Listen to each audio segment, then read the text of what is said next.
Next हमारे पास 4.6 question given है। Question में गिवन है अ 3 centimeter wire carrying current 10 ampere is placed inside a solenoid perpendicular to its axis.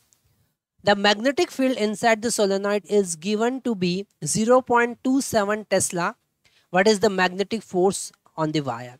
अगर हम solenoid की बात करें और उस सोलेनॉइड के कारण मैग्नेटिक फील्ड की अगर हम बात करते हैं, ओके तो उस मैग्नेटिक फील्ड का डायरेक्शन, ये जैसे हमारे पास में सोलेनॉइड है, ओके और इसका एक्सिस जिस डायरेक्शन में होगा, इसका एक्सिस जिस डायरेक्शन में होगा उसी डायरेक्शन में मैग्नेटिक फील्ड होगी। तो यहाँ पर मैग्नेटिक फील्ड की डायरेक्शन इसके एक्सिस के अलोंग होगी, ओके और यहाँ मैग्नेटिक फील्ड जो इसकी एक्सिस के अलोंग है वो 0.27 टेस्ला गिवन है। और इस मैग्नेटिक फील्ड में हमने एक छोटा सा करंट कैरिंग कंडक्टिंग वायर रखा हुआ है, इसके परपेंडिकुलर हमने एक वायर रखा है जिसमें आई करंट फ्लो हो रहा है।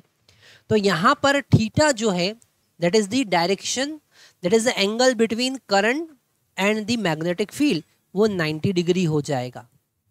और अगर आप मैग्नेटिक फोर्स की बात करें तो वो होगा ILB साइन 90 डिग्री। और हमें ये बिल्कुल नहीं भूलना चाहिए कि साइन 90 का वैल्यू 1 होता है। तो F इज इक्वल टू आई का वैल्यू यहाँ पर 10 एम्पियर गिवन है, ओके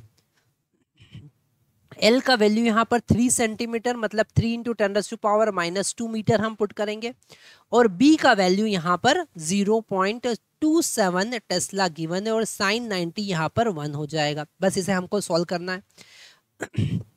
यहाँ पर इसे आगे सॉल्व करेंगे तो हम लिख सकते हैं 3 इंटू 0.27 ओके इंटू 10⁻⁻1 हमारे पास बचेगा, ओके 3 इंटू 27 इंटू 10⁻⁻3 भी अगर हम लिख देंगे तो कोई गलत नहीं होगा, इतना न्यूटन का फोर्स उस पर लगेगा।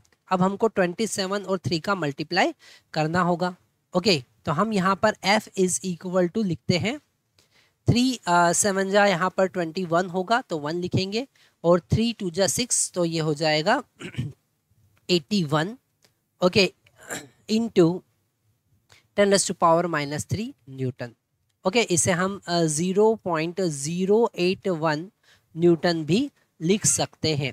तो यहाँ पर जो हमने लास्ट क्वेश्चन 4.5 देखा था उसमें भी मैग्नेटिक फोर्स का वैल्यू हमें फाइंड करना था और यहाँ पर भी मैग्नेटिक फोर्स का वैल्यू हमने फाइंड किया है। इसमें थीटा जो है वो 90 डिग्री है और लास्ट क्वेश्चन में थीटा 30 डिग्री था। यहाँ पर हमें थोड़ा सा इस क्वेश्चन की हेल्प से, जो यहाँ पर सिचुएशन दे रखी है उस हेल्प से हमको समझना पड़ेगा कि थीटा यहाँ पर 90 डिग्री क्यों है। इसमें हमको magnetic field due to solenoid and its direction का कॉन्सेप्ट भी यूज करना है। तो यहाँ पर एक बात हमको ध्यान रखना है कि अगर हम किसी सोलेनॉइड की बात करें तो उसके मैग्नेटिक फील्ड की डायरेक्शन उसकी एक्सिस के अलोंग होगी, जैसा हम यहाँ पर बता रहे हैं।